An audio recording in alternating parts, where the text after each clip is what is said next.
The uproar. 5 women. 1 front porch. 0 filter. It started, as most things in Kendrick Apartments did, with somebody knowing something they had no business knowing and telling somebody else before the sun finished setting. By 6:15 on a Tuesday evening, the porch at Building C had a full congregation. Mama E was in her chair. Mama Greer was in hers. Auntie May had pulled up the good lawn chair, not the one with the wobbly left leg that she kept meaning to throw away. Mother Mary had her Bible open on her knee, less for reading than for the comfort of having it close. And Sister Shirley Ann had arrived with a red plastic cup, house shoes, and the news. Sister Shirley Ann, settling into the extra folding chair with the dignity of a woman who has earned the right to sit however she pleases. Y'all hear about my nephew? Mama Greer. Which one, the one with the good job or the one with the good lawyer? Sister Shirley Ann. Paul. My Paul. Wilson Wiring Paul. Auntie May. The one that moved to Hyannis Landing and forgot our phone numbers? Sister Shirley Ann. That's the one. Mama Greer. What about him? Sister Shirley Ann. His money gone. Silence. The kind of silence that is not quiet at all. Mama Greer. Gone where? Sister Shirley Ann. Gone with that lawyer he hired. Richard Sims. Took every dime out of them business accounts and went somewhere that ain't here. Mama Greer, standing straight up from her chair. Richard Sims. The one with the good teeth and the Italian shoes. Sister Shirley Ann. Every last one of them accounts. Wiped. Mama Greer. Lord have mercy and take the wheel. Mother Mary. Gloretta, sit down. Mama Greer. I will not. I have been sitting down for 22 years watching Paul Wilson act like Kendrick Apartments was something that happened to him instead of something that made him, and I will stand up for this. Auntie Me, without looking up from her phone. Did the man at least leave them gas money? Sister Shirley Ann. Shirley Ann don't know all the particulars. Shirley Ann just know what Shirley Ann know. Auntie May. Shirley Ann referring to herself in the third person so we know the cup is working. Sister Shirley Ann. This cup is just sweet tea. Auntie May. Sweet tea don't smell like that, baby. Mama E. Who has not moved, not spoken, barely blinked. How much? Everyone goes quiet. Sister Shirley Ann. Enough to put them in foreclosure. Mama E. Sips her sweet tea. Sets it down. Folds her hands. Mama Greer.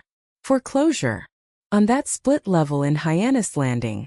The one they invited us to just to show us they had 2 ovens. Auntie May. To be fair, it was a very nice double oven. Mama Greer. Nobody asked you about the oven, May. Auntie May. I'm just saying. The oven was innocent in all of this.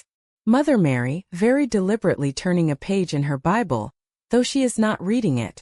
Be not deceived. God is not mocked. Whatsoever a man soweth. Mama Greer. Mary, don't. Mother Mary. I'm just reading. Mama Greer. You been sitting on that verse since the housewarming. The day Jacinta served us those little tiny sandwiches with the crusts cut off like we was at a British tea time. Auntie May. Those little sandwiches were good though. Mama Greer. May, I will move your chair off this porch. Auntie May. You will not, because this is a common area and I have rights. Sister Shirley Ann. Staring into her cup with great philosophical weight. I just want y'all to know. None of this would have happened if that child hadn't run from Boot. Silence. Mama Greer. Shirley Ann. Sister Shirley Ann. Boot was a good rabbit. A loving rabbit. Selitha had jelly on her hands. Auntie May. Here we go. Sister Shirley Ann. And Boot was just being curious, as rabbits are by nature curious animals. And when that baby screamed and ran out the door, Boot followed her because Boot was loyal, and Boot got his little self all the way across Highway 29. Mama Greer. And did not survive the crossing. We know, Shirley Ann. We all know. Sister Shirley Ann pressing on. And I believe that was the beginning of the bad luck. You don't lose a loyal rabbit and not suffer consequences. That is just basic spiritual arithmetic. Mother Mary. Shirley Ann, that is not in the Bible. Sister Shirley Ann.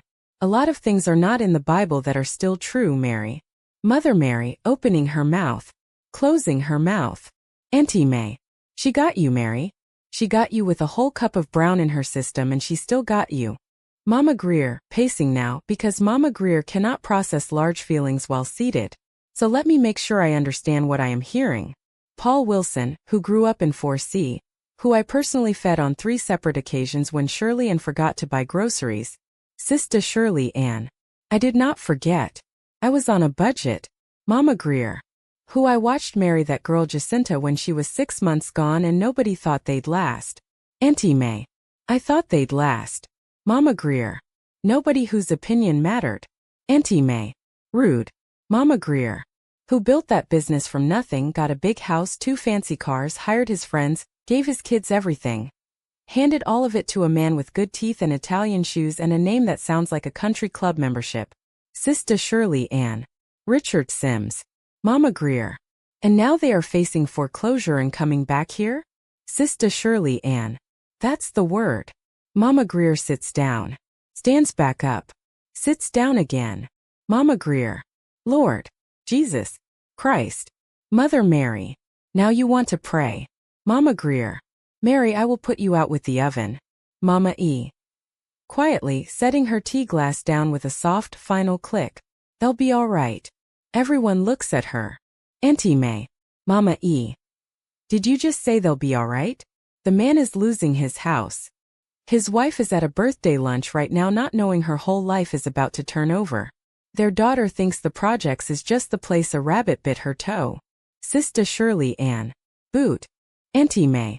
And you're saying they'll be all right? Mama E. I said what I said. They'll be all right. Pause. Eventually. Another pause. Eventually might take a while. Mama Greer. How long a while? Mama E. Long enough for them to remember who they are. She picks up her tea. Which is something you cannot remember until you have lost everything that was covering it up. The porch goes quiet. Even Mama Greer has nothing to add. Even Auntie May puts her phone down. Sister Shirley Ann and softly. Boot woulda liked to see them come back. Auntie Emma after a long beat. Shirley and I say this with love. The rabbit has been gone for 14 years. Sister Shirley Ann. Grief has no timetable, May Louise. Mother Mary dabbing her eye. That's almost scripture. Mama Greer sitting back, shaking her head slow. Lord, Lord, Lord. Kendrick gonna have the Wilsons back. With that Tesla. Parked in a Kendrick lot. Next to Darnell's Cutlass that's been on blocks since 2019. Auntie May. That's gonna be a picture. Mama Greer. That's gonna be a whole lot of picture. Mama E. Says nothing. She sips her tea. She watches the last bit of light drain out of the Greer sky. And somewhere beneath the humor and the knowing and the years of watching people rise and stumble and rise again, she says a small quiet prayer for Paul and Jacinta Wilson. The kind she's been saying since they were young and broke and beautiful and full of fight. The kind that doesn't change. Only the names in it do.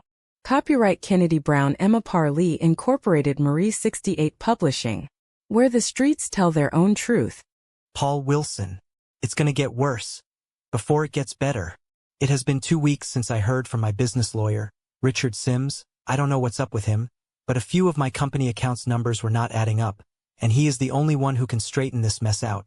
Well, I am good for another month, but I have a sinking feeling in the pit of my stomach, especially since neither Richard or his wife Allison have been MIA suddenly. However, I wasn't too worried. They always went on vacation at the drop of a hat. But I never knew them to stay more than a week. But their kids didn't seem to be too worried. After all, they could have the house to themselves, and have it one beer and a light switch away from an orgy. Jacinta has gone into town to meet her cousins/BFFs Sanji and Sharon to join their friend, Aaron, for lunch at Tropical Grill to celebrate Aaron's birthday. Since neither Jacinta, Sanji or Sharon dared to drive to Aaron's place in Kendrick Apartments. Ironic, we all used to live there, but when we came out vowing to never go back. First Jacinta and I moved up and out, after my business expanded and thrived. I then hired Sanji as my bookkeeper, whereas Sharon was now Jacinta's administrative assistant, both being paid enough to rival their husbands' take-home pay. As for our kids, PJ and Selitha adapted to Hyannis Landing with ease. PJ has the type of personality that he can and does make friends easily, but although we got him out of Kendrick Apartments, we couldn't get Kendrick Apartments out of him. Sure, he has friends here, but he has a bond with the friends there for nearly 16 of his 17 years. Truth be told, Kendrick was only a stepping stone to the lifestyle we work to afford. We work hard so we can play hard. PJ has always understood this, as he knows he is the heir to the throne. Although I left Selitha a good sum of money, I am here now, and she can ask me for anything and she can have it because I never want her to ask a man other than me or PJ for money. If she plays her cards right, she will have enough money to last a lifetime. However, she doesn't know this because Selitha would brag about it and would fall for the old okey doke. And boom, there goes my hard-earned money. Selitha doesn't really remember living in Kendrick Apartments, except when she was 3, my Aunt Shirley's pet bunny rabbit boot bit her on her left foot big toe. She had to go through a battery of tests, but came back negative. For me. For Jacinta, this was the last straw, especially after the rabbit got loose, and I guess it felt safe enough and smart enough to make it across Highway 29. It didn't make it. But Aunt Shirley blamed Selitha for having jelly donut all over her hands, and after being bitten, Selitha bolted from next door into our then apartment after we took her to the hospital. Selitha cried herself to sleep in the back seat, with her little head on her big brother's shoulder. My life is so very blessed and I intend to keep it that way, but as I said, Richard needs to get back from West Hell or wherever he has gone. If not, I am going to have to cash in the insurance I have. Also, since PJ is going to the Air Force, which costs me nothing, but if Richard doesn't hurry back, I am going to have just barely enough to carry my 6 employees for the next 6 months. I will have to pay them from Selitha's college fund. But if her grades don't shape up, all she will get is what she has worked for, which is nothing. She is spoiled rotten, and is forever thinking of ways to milk my wallet. But I know it's my fault. I could never say no to my baby girl, and this has been true since the day she was born. She was her mom's spitting image, but Selitha was even more beautiful because I know I made that masterpiece. But sometimes I have to turn my head to keep from laughing at some of the one-sided conversations she is having with either her friends or some male version of her. More bougie. Then thou, truth be told, I don't know how she became so uppity, when she is just one generation out of the projects her damn self. Many people claim she gets it from her mom and me, talking about how we changed on them when he got ourselves on a higher manner of living our best lives. Hell. They are damn right we changed, and I don't regret it one bit. I mean, there are people living in not only Kendrick Apartments but Drummond, Northgate, and Oakland who could have been out also, but for the life of me, I think they only stayed after they came up a bit by additional income via a child or adult living in the home and working. They brought in innate furnishings, electronics that only they could afford, just to stunt and get shouts and whispers at the beautiful furniture going into the apartment. Silly clown-ass shit. Thank God Richard co-signed for the house we are in now. In fact, it was his former home, but he was moving to Conyers, Georgia, for a year to study for City Magistrate Judge of Greer. We have been looking at a bigger house than the one we have now, and PJ can have this house, while Jacinta, Selitha, and myself can take a ride out in the country looking at houses for sale. So yeah, we've changed our address, our phone numbers, and our bank account, our whole damn lifestyle, and if anyone is waiting for an apology, then get in line. You'll be standing for a long time.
Jacinta. A day with the girls. I was so glad to have a day with my girls, Sanji, Sharon, and Erin. I am treating Erin to lunch at Tropical Grill for her birthday. She hits the big 45 today, and for 6 kids and a grandbaby on the way, she never got a chance to get out much. She and her husband, Raleigh, have been together for more than 20 years, but the thing is, although they are married, she lied to housing authority. She told them she didn't know where either of her kids' daddies were, knowing full damn well she married Raleigh McCoy September 12, 2000. True, she was already living in Kendrick Apartments when she met him. In fact, she still lived in the same apartment that she grew up in. She was raised by her grandma Sherry, who died when we were 18 years old, leaving everything to Erin, and since Housing Authority had such a huge amount of respect for Grandma Sherry, she was the property manager and trust. She did one hell of a job. Actually, it's to her credit that Paul and I got the apartment we once lived in. Looking back now, I don't think it was anything to be too thankful for, because although we had no money at the time, I longed to move out of our 3-bedroom apartment. I had never lived anywhere except in Sunnydale, the house I was raised in, and where my parents still live. Kendrick Apartments were nice, but I didn't want nice. I wanted quality, and so did Paul. We worked our asses off to get to where we are now, and hell will freeze over, and the devil will give free sleigh rides before I move back there. I never understood why Erin didn't move when her grandma left her over $40,000. Instead, she paid straight out for a new Honda Passport and a Mercedes-Benz, which the kids were not allowed to ride in. The Honda was the car they carpooled the kids in. When she met Raleigh, he was living on a beautiful piece of land with a lake in the backyard. We called it the cabin. It was old, but it was beautiful and well furnished. When Erin told us they were getting married, Sanji, Sharon, and myself got together to throw her a bachelorette/going away party, a surprise party. But the surprise was on us. After Erin showed up, we were having a great time. She got so many gifts we had to use our neighbor, Mr. Malachi's hand trucks to take them to both her cars, but she dropped a damn bomb and told us that Raleigh would be moving in with her, instead of her and the kids moving in with him. But he had let his lease run out, so instead of her moving on up like the Jeffersons, she was gonna still be scratching and surviving, hanging in a chow line like good times. I was so damn mad, but Sharon was even more upset at Erin. She took her gift back.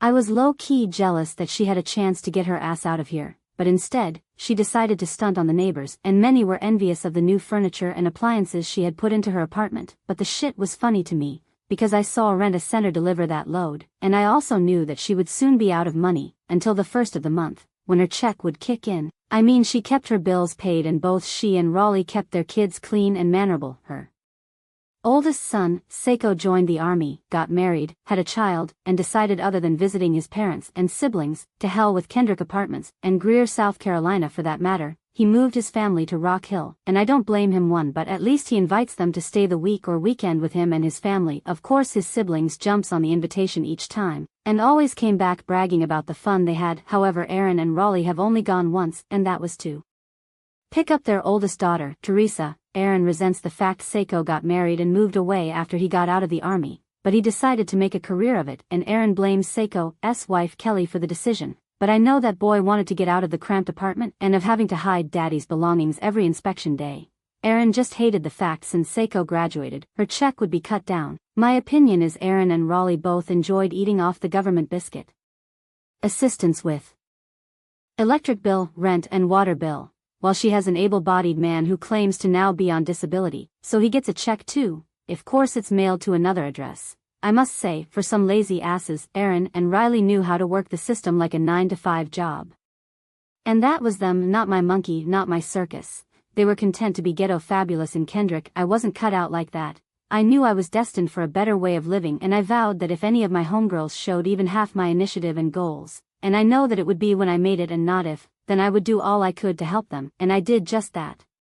Both Sanji and Sharon work for both Paul and I. Sanji is employed with Wilson Wiring and Sharon is my administrative assistant at the bank. Erin even laughed at them about that. That's just bougie for secretary, she cackled. Yet and still they both made enough to get out of Kendrick Apartments, with homes in Fogle Glen and Country Club Estates. Of course, Erin was quick to inform me that she can live in her grandma's apartment for next to nothing, with the clause that her rent will never rise above what her late grandma once paid, when she was alive and raising Erin, who already had 2 kids with Riley before her grandma passed away. I always felt the fact Riley was sleeping with Erin in her grandma's house when she was Alive was downright disrespectful, but Grandma allowed it, probably due to the fact as long as Erin was bugging the hell out of Riley, she wouldn't have time to bug her. I am sure Grandma wondered why didn't they go to his house to fornicate and procreate. I am sure it would do her no good to ask Erin. After all, she is known to be a fool for man, even one with the goals of a 10-year-old boy. Selitha. I am living my best life. I am so glad to be on spring break. Getting up at 5 a.m. is so not what you want, but then again, according to old people, it's a blessing to even wake up in this day and age. I guess they are right. After all, mine is a privileged life to wake up to.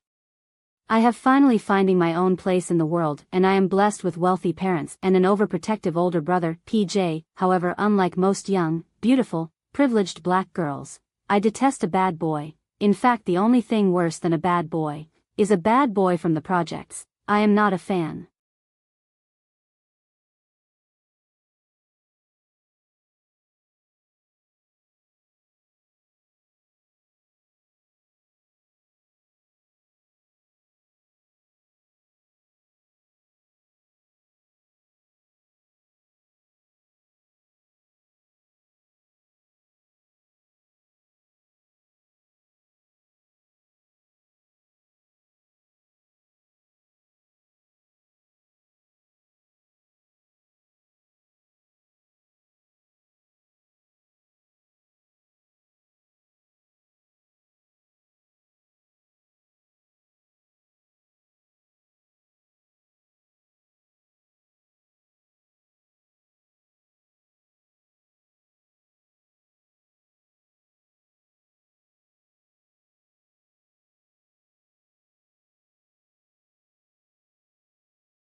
Selitha.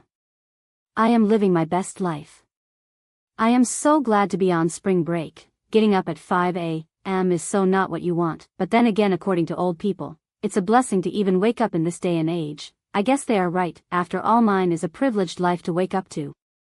I have finally finding my own place in the world, and I am blessed with wealthy parents and an overprotective older brother, PJ. However, unlike most young, beautiful, privileged black girls, I detest a bad boy. In fact, the only thing worse than a bad boy is a bad boy from the projects. I am not a fan.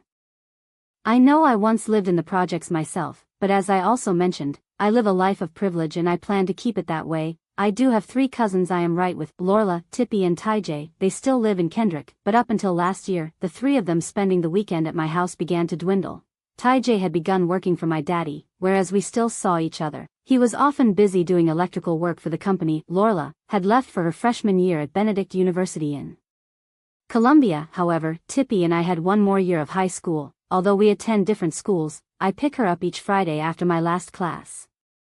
I am so happy I got a car for my birthday last year. That way when I need to go anywhere, I don't have to bribe PJ to use his car. In fact, his old car, a 2018 Toyota RAV4, is now mine. He himself has been leasing an updated model as he is to be leaving for the armed forces soon. Ty J is supposed to move in with us to save up to get his own place. See, my cousins lived in the projects, but they were not projecting. There is a difference, and cousins Nika and G were the difference. They never want anything except the next blunt or party they were content on just being where they are. Don't get me wrong, they are teenagers and rely on their parents, but it won't always be the case. They are about to be grown-ass adults still waiting on their mom's government benefits each month, so they can spend their portion on what they think is the hottest gear, and we've bundles that get kinky within the second week, leaving them to gel down their worn tracks and rock a nappy ponytail, struggling to stay intact for that last 5 days. And they were gonna make sure they were laced even if it meant sneaking their mom's EBT card to make extra money, then have the nerve to wonder why there was only 1 week's worth of food when it doesn't last until the end of the month. And they have the nerve to act a certain kind of way when I don't hang with them when I scoop Tippy up. I mean, I used to live for them to visit, but they were in a world of their own, kinda messy.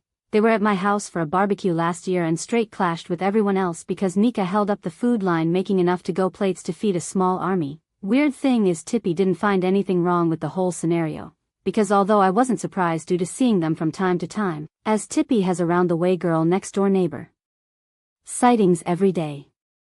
So yeah, I was glad as hell when they stopped staying over with us in what they refer to as that Dennis the Menace neighborhood. Hell, it stands to reason, our last name is Wilson after all.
Here is an individual character introduction and a clever, humorous synopsis for your story. Stuck-up couple knocked on their uppity asses.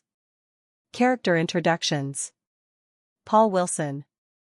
Paul went from high school grad to navy blue work uniform at Carolina Iron and Coal, hustling hard with big dreams and bigger ambitions. Now self-employed with Wilson Wiring, he's the family patriarch trying to keep the electric empire lit, but with a sneaky business lawyer in the shadows, Paul's about to get a shocking wake-up call. He's loyal to family, relentless in ambition, and has a sense of humor sharp enough to poke fun at his own high-class missteps. Jacinta Wilson. Bank teller turned branch manager, Jacinta is the queen behind the scenes, balancing her role as a powerhouse career woman and mother in a high-class world she never thought she'd enter. Fiercely protective of her family's rise, she's confident, clever, and not above calling out the hypocrisy of bougie acquaintances who haven't quite left the projects behind in spirit. P.J. Wilson. The charming heir apparent with a heart rooted in Kendrick Apartments but with eyes fixed on the sky. Preparing for the Air Force, PJ knows exactly where he came from and isn't ashamed of it, unlike some around him. He's the balance of street smart and star-bound, with a crew of old friends keeping him grounded even as he embraces the Wilson legacy.